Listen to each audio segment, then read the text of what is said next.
Assalamualaikum warahmatullahi wabarakatuh. Saya Syahbudin. Terima kasih banyak kerana anda berada di channel YouTube saya, dan terima kasih banyak jika anda telah tekan butang subscribe.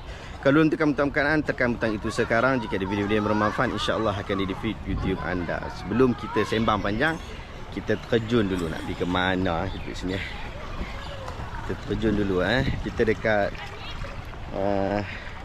Putra Regency Bismillah.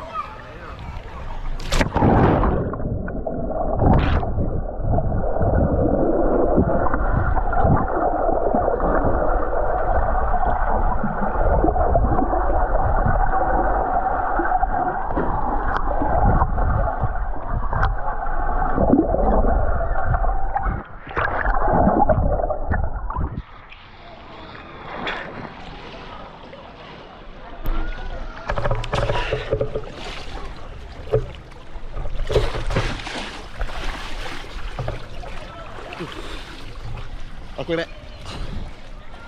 Sahabat-sahabat, saya dapat satu video untuk kita buat reaction pada hari ini, iaitu satu video yang dihantar kepada saya melalui WhatsApp.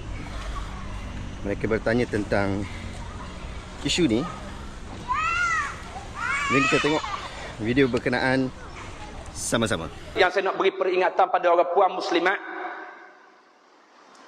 kalau kita sibuk bekerja siang hari sehingga mangkuk pinggang tak sempat nak basuh di rumah, ni pastikan pinggang mangkuk yang tak sempat nak basuh malam, yang kita dah niat ataupun kita dah sebut nak basuh esok, cara mana? Cara mana? Saya ajar ni. Terlingkupkan dia, jangan terbuka. Bekas gulai, bekas singgang, bekas lada, bekas masak kari, bekas budu, sambal belacan, pastikan bekas-bekas yang kita tak sempat basuh tadi, jangan biar terdedah, terbuka. Bila kita confirm nak basuh esok, pastikan malam tu telungkupkan dia ke bawah. Likup, telungkupkan dia ke bawah, supaya bekas itu tidak diludah, tidak dijilat oleh bangsa jin iblis syaitan dalam rumah kita. Ni formula dia. Sebab ini yang punca berlakunya benda-benda gini. Sebab malam kita tak sempat nak kemas rumah, bekas masak, periuk belanga, terdedah gitu, iblis syaitan jin jilat ludah dalam bekas pinggang makuk kita. Yang menjadi punca asbab penyakit-penyakit benda macam ni.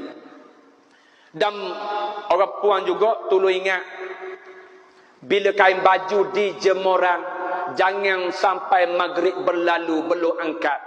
Bahaya. Ni banyak berlaku sihir guna pakaian dalam ni. Ni banyak berlaku sihir menggunakan pakaian dalam. Banyak benda gangguan yang berpunca dari asbab pakaian kita. Jadi kalau pakaian di jemuran, jangan sampai maghrib tak angkat lagi. Bahaya. Jadi mudarat. Jadi kesang lain pula. Pastikan kita angkat awal-awal pakaian tu. Okey, baik sahabat-sahabat, kita dah tonton video berkenaan sama-sama. Jom kita berikan sedikit reaction berkaitan tentang isu ni. Secara ringkasan umum, ustaz ni dia nak ajar cara tertentu, antaranya iaitu bila pinggan mangkuk kat rumah kita tak sempat kita nak basuh, kita terlungkup dulu, lepas tu mungkin esok baru kita basuh lah, kalau kita memang nak basuh besok lah. Kalau kita tak buat benda macam tu, nanti jin ni dia akan meludah dekat pinggan mangkuk kita. Akhirnya mungkin disebabkan itu akan berlaku sihir dan sebagainya. Kemudian yang kedua, dia kata kalau kita sidai kain, jangan sampai lepas maghrib baru kita nak angkat, kerana nanti mungkin akan berlaku sihir. Orang boleh buat sihir, dan dia spesifikkan lagi benda tu dengan kata sihir pakaian dalam. Aduh, jenuh lah sahabat-sahabat. Yang pertama sekali, kita sebut dulu tentang isu apa yang ustaz ni bangkitkan. Tidak ada sebarang hadis-hadis yang sahih, bahkan daripada ayat Al-Quran, yang menyuruh seperti itu. Tak ada. Hang carilah mana-mana pun tak ada yang menyuruh untuk kita basuh, ataupun kalau kita tak basuh pinggan tu, kita terlungkup dulu, dibimbangi ia adalah perkara sihir, boleh menyebabkan sihir. Ataupun kena angkat baju, kalau tidak tak angkat baju sebelum maghrib ni, ataupun sebelum maghrib ni akan menyebabkan sihir. Tidak ada sumber agama di dalam hal berkenaan.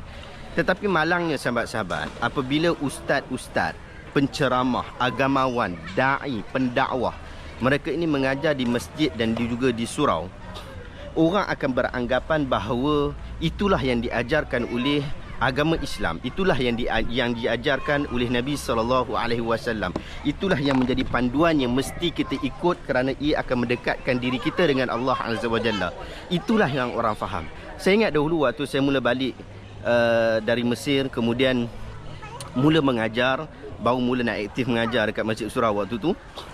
Ketika itu ada beberapa orang lama, ya, jemaah-jemaah lama daripada pelbagai masjid juga, ada 2-3 masjid juga. Mereka menyebutkan tentang satu perkara yang penting untuk saya ingat. Mereka kata bahawa di masjid dan juga di surau ni, orang nak dengar apa yang datang daripada Allah, orang nak dengar apa yang datang daripada Rasul. Bukan orang sekadar nak dengar pendapat dan juga pandangan ustaz-ustaz. Kalau nak dengar pandangan, pendapat daripada ustaz-ustaz ataupun nak dengar nasihat-nasihat baik, mereka panggil motivator. Orang motivator lagi bagus dalam bab ni daripada kebanyakan ustaz-ustazah pun.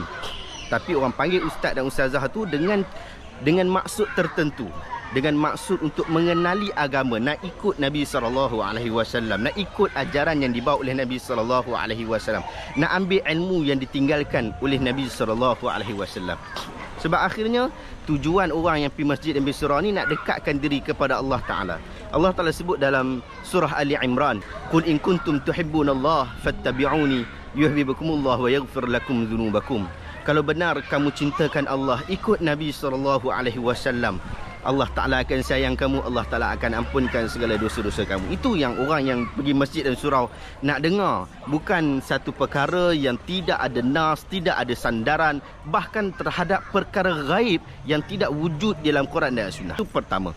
Yang kedua, sahabat-sahabat, tak salah sebenarnya kita ni bila sebelum kita tak sempat nak basuh apa-apa pinggan mangkuk kita tu, kita telungkup dulu. Pasal apa kita telungkup? Sebabnya kalau kita tak telungkup nanti bau. Takut nanti kari kita, makanan yang kita bersantan-santan ni, dia akan bau.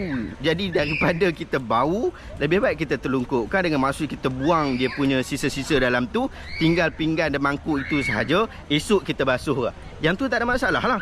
Demikian juga kalau pakaian kita sebaiknya kita angkat yang sebelum waktu malam lah.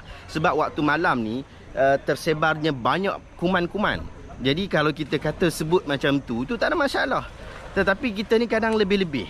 Sehingga kalau mungkin hari ni lah, kalau nak kata cerita-cerita yang macam ni nak buat syok, ustaz-ustaz kita mungkin akan ada banyak modal. Contohnya dia akan boleh kata perkara baru. Jangan kamu tengok phone lama-lama. Kalau tengok phone lama-lama, nanti jin akan jilat mata kamu. Itu yang kena sihir mata tu. Orang boleh buat reka macam tu. Padahal betul tak bagus untuk kita tengok phone lama-lama, nanti menyebabkan mata kita sakit. Mata kita akan boleh jadi lazy eye dan seumpama dengannya. Mata kita tak bagus, mata kita mungkin akan boleh jadi rabun dan seumpama dengannya. Jadi bila kita nak bagi nasihat tu, kita kena perhatikanlah. Lagi-lagi kalaulah ia bersifat kedoktoran, ia berkaitan tentang kesihatan, ia berkaitan tentang perkara-perkara yang spesifik seperti ini, rujuklah orang-orang yang pakar dalam bab ni. Allah tak ada sebut fasalu ahla dzikri kuntum la ta'lamun. Kalau kamu tak tahu ni, kamu tanya orang yang cerdik, yang pandai. Dalam surah Ali Imran ayat 36 Allah Ta'ala kata apa? Wala taqfu ma laysa laka bihi 'ilm innas sam'a wal basara wal fuad kullu ulaika kana 'anhu mas'ula. Jangan kamu sebut, Imam Mujahid kata, wala taqfu bermakna wala taqul. Jangan kamu sebut sesuatu perkara yang kamu tidak mengetahui, ataupun wala taqfu ma laysa laka bihi 'ilm. Kamu tak ada ilmu berkaitan tentang hal tu. Kerana pendengaran kamu ni, penglihatan kamu ni, dan jantung hati kamu ni, semuanya Allah Ta'ala akan tanya. Semuanya Allah Ta'ala akan bertanggungjawabkan. Jadi apa yang kita nak jawab di hadapan Allah Ta'ala? Bukan sekadar orang awam saja akan dipersoalkan. Ustaz-ustaz juga akan dipersoalkan juga dengan apa yang dia sebutkan. Bahkan ustaz-ustaz ni kena lebih hati-hati. Dekat dalam neraka nanti, ada satu hukuman khas kepada agamawan, kepada ustaz-ustaz.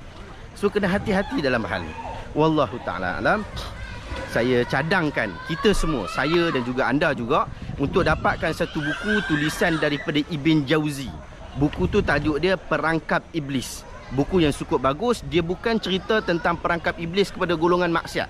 Tak, dia tak sebutkan tentang tu. Tapi dia cerita bagaimana orang baik, orang bagus, orang soleh, orang kuat ibadat, orang kuat agama, macam mana dia ni juga boleh terperangkap dengan belitan iblis. Satu lagi buku juga bagus, Ibn Jauzi juga, yang berjudul Agamawan dalam Belitan Iblis. Ini adalah ringkasan daripada buku Perangkap Iblis tadi. Anda boleh dapatkan kedua-dua buku ni, saya letak link dekat bahagian description.